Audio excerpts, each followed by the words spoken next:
Kuat Ma'ruf kecerdasannya tergolong di bawah rata-rata dibanding populasi orang seusianya.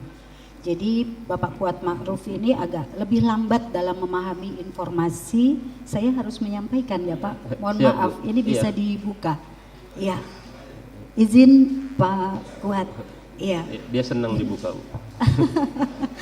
Iya, jadi lebih lambat di dalam memahami informasi dan menyesuaikan diri dari tuntutan lingkungan, tetapi memiliki potensi untuk memahami keadaan di lingkungan sekitarnya melalui nilai-nilai moral yang dia yakini dan melalui kebiasaan-kebiasaan yang dia alami.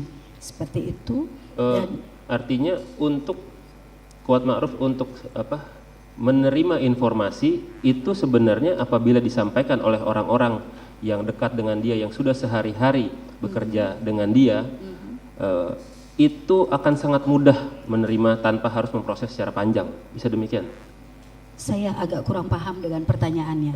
Artinya pada saat menerima informasi, Ya. tadi kan Ibu bilang kecerdasan itu di bawah rata-rata. Betul. Namun pada saat menerima informasi dari orang-orang yang memang sudah sering berhubungan setiap hari, Ya. apakah prosesnya akan lama menyaring informasi itu atau memang sudah langsung paham?